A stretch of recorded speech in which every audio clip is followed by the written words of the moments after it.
ಕಿಲಾಡಿಗಳು show ಮೂಲಕ ಮನೆ ಮಾತಾಗಿದ್ದ ನಟ ರಾಕೇಶ್ ಪೂಜಾರಿ ಅವರ ನಿಧನಕ್ಕೆ ಅಭಿಮಾನಿಗಳು, ಆಪ್ತರು, ಸೆಲೆಬ್ರಿಟಿಗಳು ಕಂಬನಿ ಮಿಡಿದಿದ್ರು. ಕಾಂತಾರ ಚಾಪ್ಟರ್ 1 ಸಿನಿಮಾದಲ್ಲಿ ಕೂಡ ರಾಕೇಶ್ ಪೂಜಾರಿ ಅವರು ನಟಿಸುತ್ತಿದ್ರು.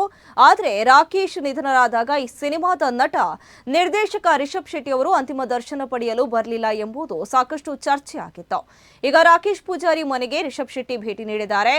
ರಾಕೇಶ್ ಪೂಜಾರಿ ನಿಧನರಾಗಿ 21 ದಿನಗಳು ಕಳೆದ ಬಳಿಕ ಅವರ ಮನೆಗೆ ರಿಷಬ್ ಶೆಟ್ಟಿ ಬಂದಿದ್ದಾರೆ. ರಾಕೇಶ್ ಪೂಜಾರಿ ಕುಟುಂಬಸ್ಥರಿಗೆ ರಿಷಬ್ ಶೆಟ್ಟಿ ಹಾಗೂ ಅವರ ಪತ್ನಿ ಪ್ರಗತಿ ಶೆಟ್ಟಿ ಕೂಡ ಸಾಂತ್ವನ ಹೇಳಿದ್ದಾರೆ.